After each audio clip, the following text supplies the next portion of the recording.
Welcome to Objective 8 in Unit 6 of Accounting 3310. In this unit, we'll continue our talk about receivables as an asset that the company itself can either hold or sell. The sale of accounts receivable could have been studied back when we were looking at short-term financing of a company, but we waited to get more information about accounts receivable. Companies can get immediate funding by selling their receivables called factoring or borrowing secured by their receivables called assignment instead of waiting for customers to pay. But of course, because someone else takes on the risk of customer failure to pay, funding via factoring or assignment can be expensive. How is the sale of receivables reflected in the financial statements of a company? When this objective is completed, students will be able to recognize revenue when receivables are sold. Let's get the big picture about accounts receivable. Accounts receivable are the promise to pay by a customer who has been granted credit by the company. One of three things can happen. First, the payments may be collected from the customer. That's what the most likely thing is to happen. Second, this could be an uncollectible account. In that case, it's written off if the determination is made. We will know that an account is uncollectible based on our own company policy. Certainly, if we're notified of bankruptcy of the customer, we may go ahead and add our information to the information in the hands of the bankruptcy court, but that often is an indication that we will not be paid, and so it might be written off. It could be that we will determine that a certain amount of time has lapsed, and without any contact from the customer or indication of payment, that may be sufficient to write off an account. Often companies establish 180 or 360-day intervals before an account is written off. Or we may have a series of procedures for collection, and when we have completed those procedures and not achieved collection yet, maybe that's when we'll go ahead and write off the account. There is an alternative to collecting from the customer or just waiting and writing it off. If we need to get our funds, we could sell the accounts receivable to a factor or a financial institution. Then, when the consumers pay, the money paid goes to that current owner of the accounts receivable, the factor or financial institution. Sometimes when accounts receivable are factored, the consumer is notified where to send their payment. But sometimes the consumer does not even know that the accounts receivable has been sold. They send it to the same place for collection, and then on receipt it's sent on to the factor or financial institution. Here's an example. Let's say ABC Company has a $1,000 accounts receivable that's due in 60 days. ABC Company sells the accounts receivable for $984 so that it'll have enough funds to meet its weekly payroll. It doesn't have any money, and so it can't wait those 60 days for the collection. At the sale to the consumer, the accounts receivable is originally recorded on the books at $1,000 and the sale is recorded.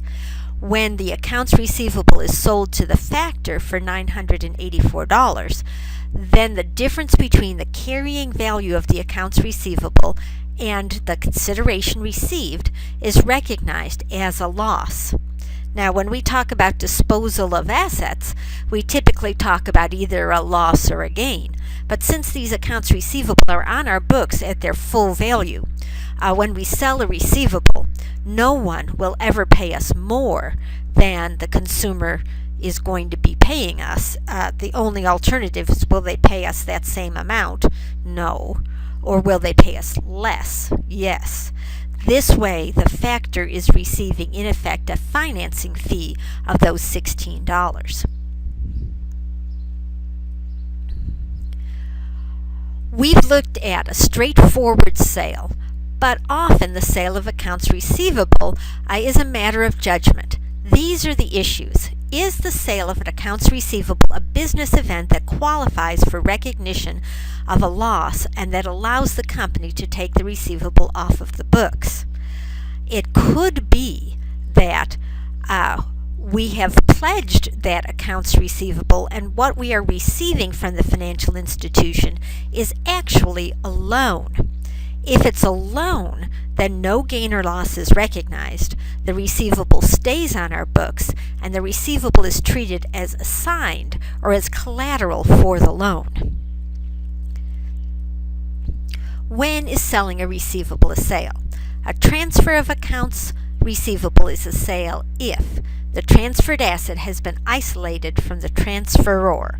That is, it is a specific accounts receivable and not just a general undivided interest in accounts receivable. The transferees have obtained the right to pledge or exchange either the transferred assets or beneficial interest in the transferred assets. So, if we have sold this receivable, then the person who buys it from us, they themselves have the right to resell that receivable. If they don't have that right, then it's not really a sale at all.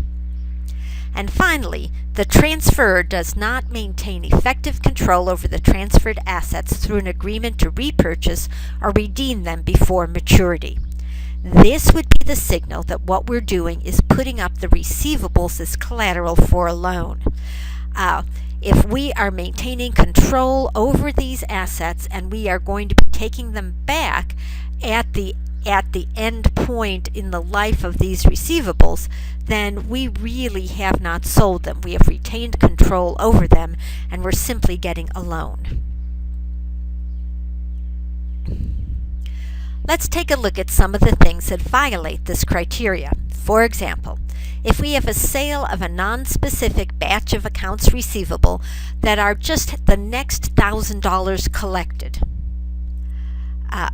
that receivable is acting as collateral until cash flow to the buyer occurs. Here's the next one. The buyer of the accounts receivable doesn't have the right to resell the accounts receivable. In that case, it's a violation because all of the rights to those accounts receivable are not transferred, so the receivables still belong to the seller. And our final case, what if the seller is committed to repurchase the accounts receivable in 59 days at $1,000? In that case, there's been no economic change in ownership because ultimately the seller is going to end up still owning those accounts receivable. Here's the comparison between a sale and a loan. In a sale, the receivable is removed from the books of the seller. In a loan, the receivables remain on the books of the seller. In a sale, there's going to be a gain or loss recognized. That's kind of a habit. I told you it's probably going to be a loss. With the loan, there's no gain or loss recognized. In a sale, there's no liability created. In a loan, there's a liability of a payable added to the books of the seller.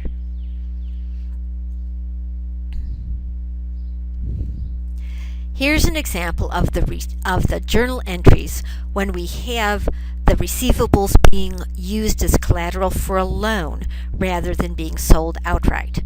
At the time of the sale, we have our usual credit sale transaction with an increase in the asset of accounts receivable and an increase in the sale.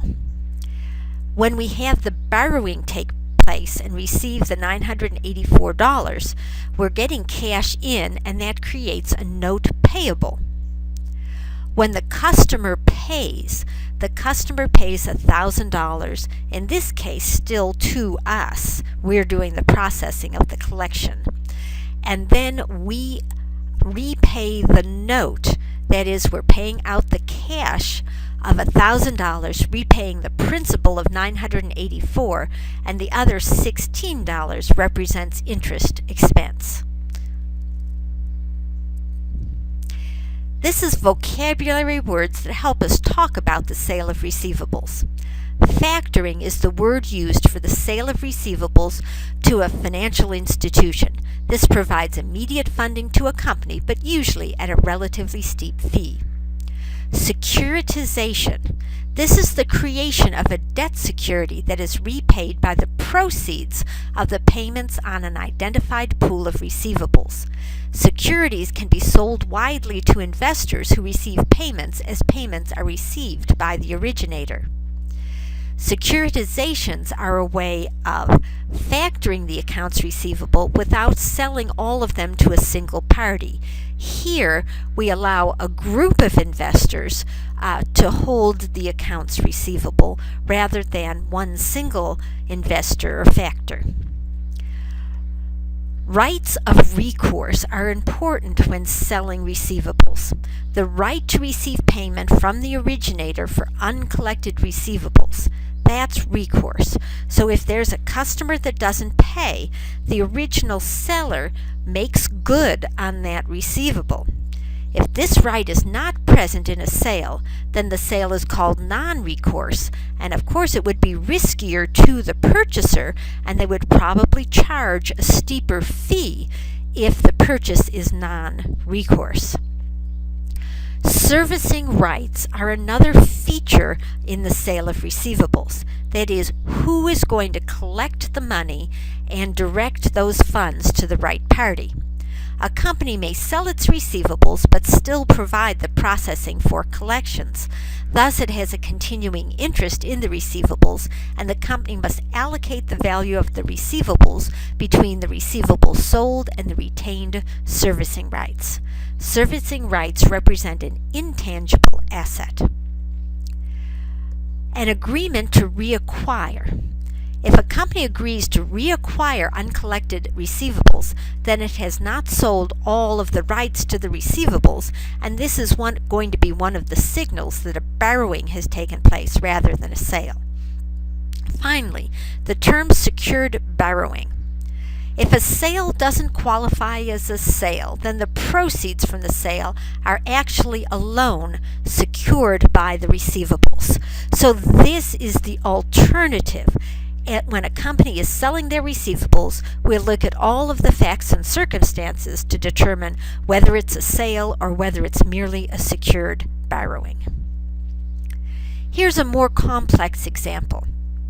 A company sells $1,000 of accounts receivable with recourse for $984, and it qualifies as a sale. The estimate of uncollectible accounts receivable for which the company is liable is $40 in these accounts receivable. No rights are retained. 3 months later, the factor asks for a payment from the company on $20 of accounts receivable not collected.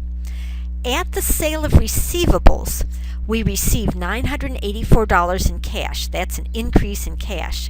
We take off of our books the $1,000 accounts receivable. But what makes this example a little more complex is that we are recognizing that among these accounts receivable, there are likely to be uncollectible accounts.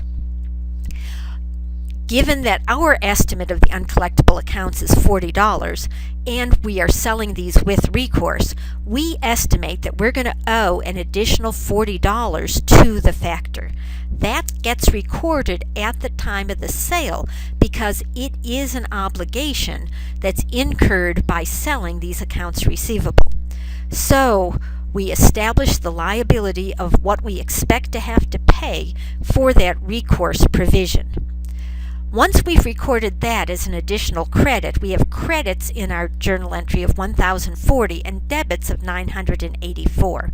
The difference between the two represents the loss on sale of accounts receivable, here $56. When we settle, it turns out we overstated the uncollectible accounts, or perhaps this factor actually just does a better job of collecting accounts receivable than we would have done ourselves. So we are paying out cash for the recourse rights. We take the payable off of our books of $40, and we have an adjustment on our sale of receivables to the factor of $20. We don't go back and adjust the original loss. This is a change in estimate, and all changes in estimate are handled prospectively. Here's a more complex example. If we have the same sale, but it qualifies as a loan. If the company sells $1,000 of accounts receivable with recourse for $984 and it qualifies as a loan, then at the time of the so-called sale, we're going to get the cash in, but we will not take the receivables off of our books. Instead, we'll record a note payable for $984. We should note that there will need to be disclosures that will tell users of our financial statements that the accounts receivable should be considered pledged to the loan, so that readers of the financial statements will understand that the rights to those accounts receivable go first to our creditors and only secondarily to us. This is the end of our discussion of the sale of receivables.